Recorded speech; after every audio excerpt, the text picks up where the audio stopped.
Today was one of the busiest days ever for rescue crews in the Mediterranean. Dramatic images have emerged of overcrowded ships capsizing, throwing hundreds of desperate migrants into the ocean. For the latest on the situation, let's bring in our Susanna Da Silva, who has some staggering numbers that are coming out from the Italian officials. What are we hearing? Yeah, well, it's early morning in Italy right now, but they're saying on Thursday alone, about 4,000 people were taken out of the water or off of rickety, overcrowded ships like these ones. 10,000 this week alone as they look at the rescue efforts in the waters of the Mediterranean. These were some of the most recent ones on Thursday morning. You'll see here a ship that is almost completely capsized. Off of this one, they were able to rescue 88 people.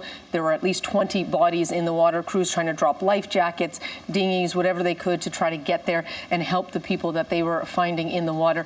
And these images come just a day after some of the most dramatic images that we have seen from the Mediterranean. This ship off the Libyan coast, packed with about 550 people on board. You see it as they were on board. They were moving to one side to the other. It eventually causes the ship to completely capsize.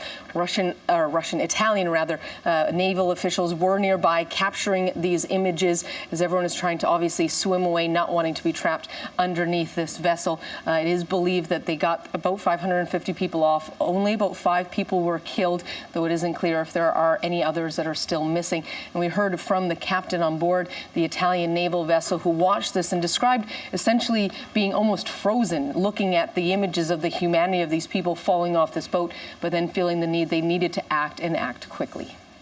What they did was to act as a commanding officer, give orders, and put my ship as close as possible to the wreckage in order to let my crew throw into the water whatever could be used for people to grab and to float to survive.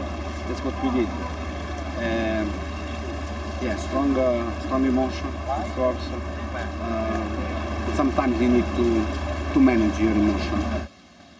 And again, manage your emotions as they tried some desperate efforts. And let's show you and let you hear a little bit of some of those rescue efforts immediately after the ship capsized.